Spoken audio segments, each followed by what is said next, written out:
साथियों, आज बात करेंगे यूजीसी रेगुलेशन या कानून क्या है जिसका अगली जातियां विरोध कर रही हैं। विरोध का कारण क्या है? तो कारण तो बाद में बताएंगे, पहले ये जानिए कि यूजीसी है क्या। तो साथियों, विश्वविद्यालय अनुदान आयोग को यूजीसी कहते हैं। यूजीसी ने उच्च शिक्षण संस्थानों में जातिगत भेदभाव रोकने के लिए या रोकने के उद्देश्य से उच्च शिक्षण संस्थानों में समानता को बढ़ावा देने के नियम 2026 को लागू कर दिया है। यह रेगुलेशन 15 जनवरी 2026 को लागू हो गया है। उच्च शिक्षण संस्थानों में पूरे देश की आंगरीय जातियों के लोग इस रेगुलेशन का विरोध कर रहे हैं। अब विरोध का कारण क्या है, क्यों विरोध कर रहे हैं, तो ये भी समझ लीजिए। इस रेगुलेशन में किस किस पर यह प्रभावी होगा, यह रेगुलेशन किस किस पर लागू होगा, प्रभावी होगा। यह रेगुलेशन एससी एसटी पर लागू था, अब इसमें ओबीसी और जोड़ दिया गया है। इनके साथ भी जातीय भेदभाव होता है। इनकी परिभाषा में एससी एसटी अब ओबीसी का हो गया है। क्या बढ़ोतरी हुई है कि ओबीसी बढ़ा दिया गया है, यानी ये अब एससी एसटी का नहीं रह गया है। एनएफएस जो लिख करके खत्म कर देते थे उनकी भर्तियां, अब इस कैटेगरी में ओबीसी भी आ गया है। ओबीसी के छात्र इसमें हैं, शिक्षक हैं, कर्मचारी हैं। जातिगत भेदभाव की शिकायत सक्षम पदाधिकारी से कर सकते हैं। इससे पहले मात्र एससी एसटी के छात्र, शिक्षक, कर्मचारी ही जातिगत भेदभाव की शिकायत कर सकते थे।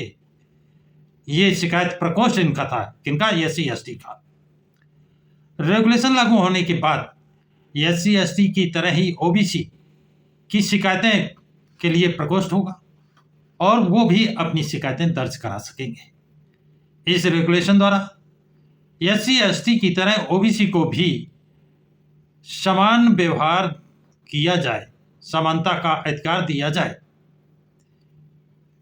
और कमेटी बनाई जाएगी। एक कमेटी इनकी ओबीसी की भी कमेटी बनाई जाएगी जिसमें ओबीसी महिला, एससी एसटी और विकलांग को भी सदस्य के रूप में इसमें सदस्य बनाया जाएगा, सदस्य रखे जाएंगे। इतना ही नहीं, इस कमेटी को काम क्या होगा, जो शिकायतें आए या शिकायतें न आए, जो शिकायतें आई उनका कितना निस्तारण हुआ, क्या कार्रवाई हुई, क्या कार्रवाई नहीं हुई, किस कार्रवाई के लिए संस्तुति हुई, यह रिपोर्ट उनको हर 6 महीने में संस्थान को देनी होगी। किसको? ये संस्थान को, समिति जो बनेगी वो संस्थान को रिपोर्ट देगी और प्रत्येक संस्थान की जिम्मेदारी होगी कि वो कमेटी की रिपोर्ट को यूजीसी को भेजना अनिवार्य है। वो यूजीसी समिति को भेजेगा, ये अनिवार्य है, कर दिया गया है।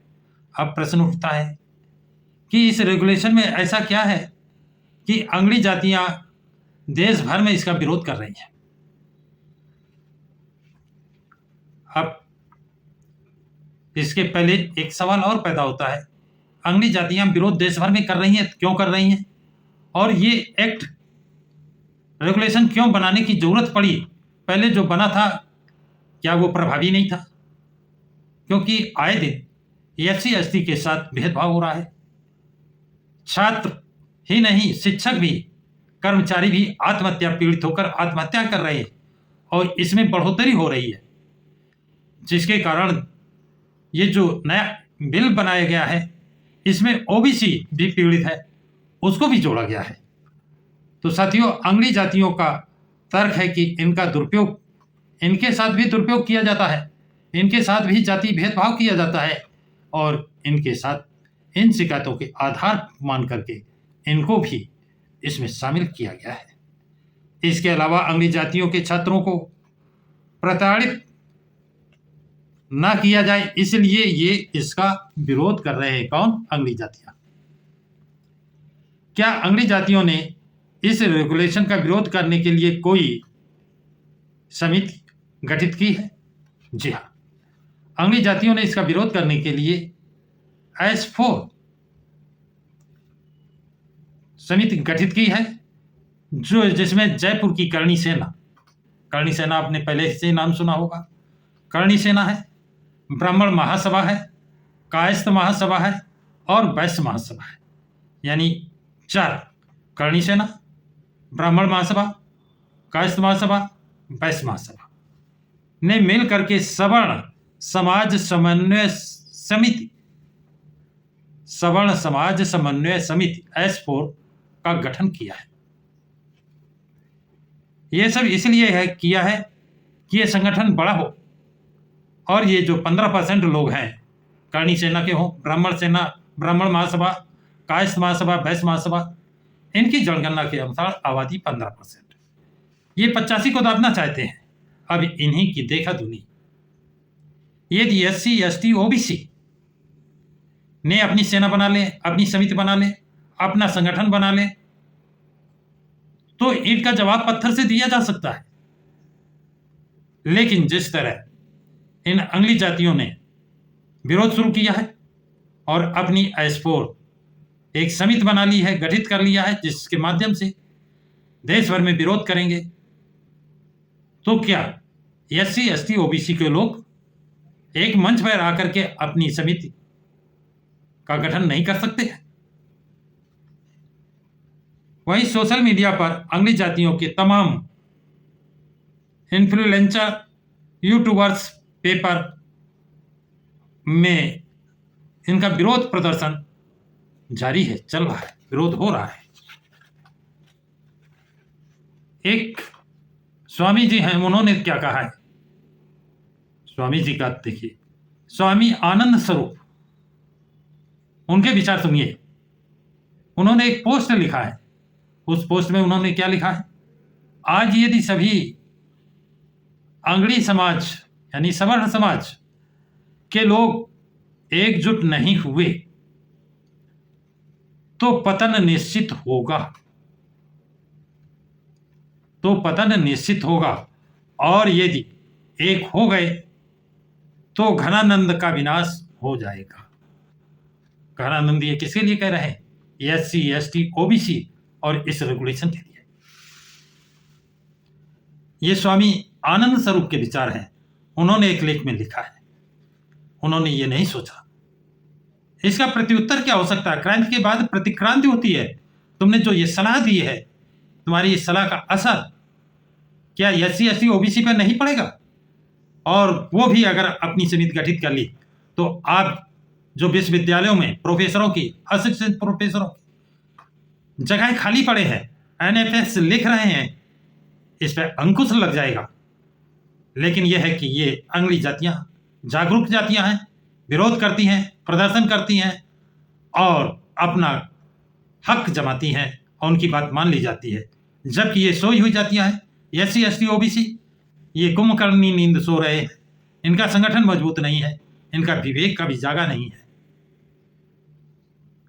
तो यदि ये जाग गए, यदि इनकी नींद, कुंभकर्णी नींद खत्म हो गई और जाग गए, अपने हक अधिकारों के लिए सजग हो गए, तो ये भी संगठन तैयार कर सकते हैं। अब UGC के संसदीय समिति, अब मैं आपको ये बता रहा हूं ये क्यों करना पड़ा है, क्या इसकी जरूरत क्या पड़ी थी। UGC के संसदीय समिति और सुप्रीम कोर्ट में जो रिपोर्ट प्रस्तुत की है वो आंकड़े चौंकाने वाले हैं। ये 5 वर्षों के भेदभाव की शिकायतें जो उन्होंने की हैं, इसमें कितने प्रतिशत की बढ़ोतरी हुई है? 5 वर्षों में 118.4% की बढ़ोतरी हुई है। ये आंकड़े SC ST के हैं, OBC नहीं है इसमें। अब तो OBC इसमें जोड़ा गया है। SC ST की शिकायतें 5 साल में 118.4%, 118.40%, 40% की बढ़ोतरी हुई है। और फिर इसके बाद भी अंगली जातियों के लोग विरोध कर रहे हैं और स्वामी आनंद स्वरूप लोग जैसे लोग लेख लिख रहे हैं विरोध में। कितना भयंकर! देखिए 2019-20 में कितनी शिकायतें थी? 173, जबकि 2023-24 में 378। 2019-20 से 2023-24 में 704 विश्वविद्यालय और 1553 कॉलेज में SC/ST की शिकायतें कितनी दर्ज हुई हैं? 1160।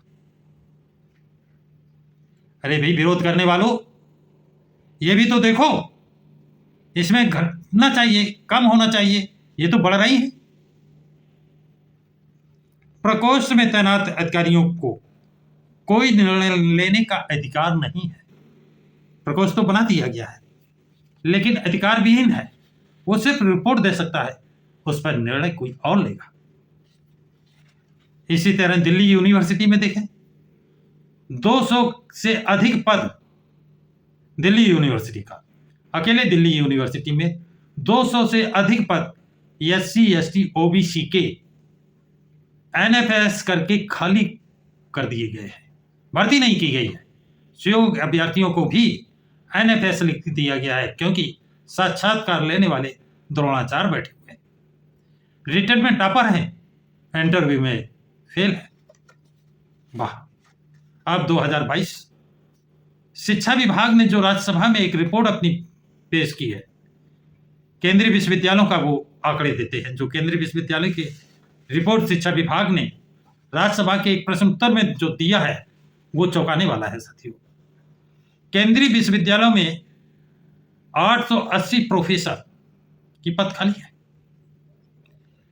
जिसमें 3669 आरक्षित पद हैं, जो SC/ST OBC के लिए है।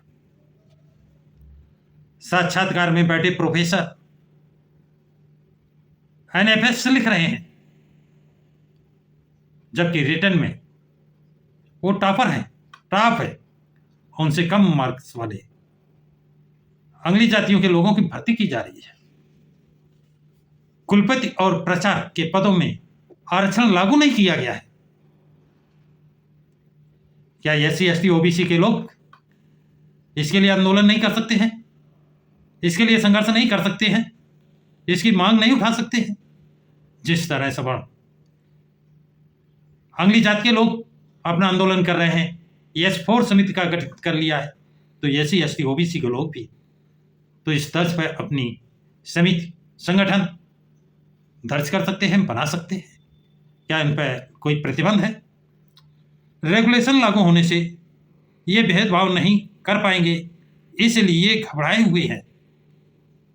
कहा यह जा रहा है कि वो नफरती लोग हैं जो NFS लिखते हैं, उनमें घबराहट किस बात की है कि ये कानून अगर सख्ती से लागू हो गया तो वो फिर NFS कैसे लिखेंगे, इनकी भर्तियों को कैसे रोकेंगे, इनके कदम कैसे रोकेंगे।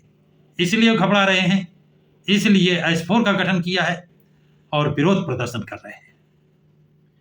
इसका दूसरा पक्ष बहुत खतरनाक है। अंगली जातियों के जो रेगुलेशन का विरोध कर रहे हैं, इनकी देखी तुना, इनसे सबक लेकर यदि SC/ST OBC के लोग एक मंच पर आ गए, अपना इन्होंने भी एक समिति बना ली, एक संगठन बना लिया, तो फिर क्या अंगली जातियों के लोग उनका विरोध कर पाएंगे, मुकाबला कर पाएंगे? एक सोते हुए सांप को जगाना है।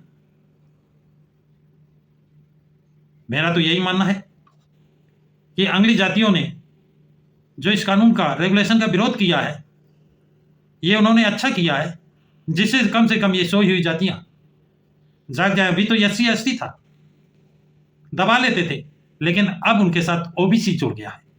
अब तो संख्या बल भारी पड़ गया है। जो OBC को ये अपने पक्ष में कर लेते थे, अब ये OBC SC/ST के साथ खड़ा नजर आएगा। तो साथियों, आप लोगों की क्या राय है कि UGC ने जो ये रेगुलेशन लागू किया है, इससे SC/ST OBC को फायदा होगा, या पहले की तरह ही NFS लिखकर वो पद नहीं भरे जाएंगे, उनको नौकरी नहीं मिलेगी? या जिस तरह अंगली जातियों ने इस रेगुलेशन का 2026 का विरोध किया है, ये SC/ST OBC के लोग मिलकर इसे लागू करने का, और जो खाली जगह पड़ी हैं, वैकेंसियां हैं, उनको पूरा करने का, और जो एनएफएस लिखा जा रहा है उसको चैलेंज करेंगे, उसकी मांग उठाएंगे। आप लोग अपनी राय कमेंट बॉक्स में जरूर लिखें तथा इस वीडियो को लाइक और शेयर करें। सभी साथियों को जय हिंद, जय भारत, नमो बुद्धाय।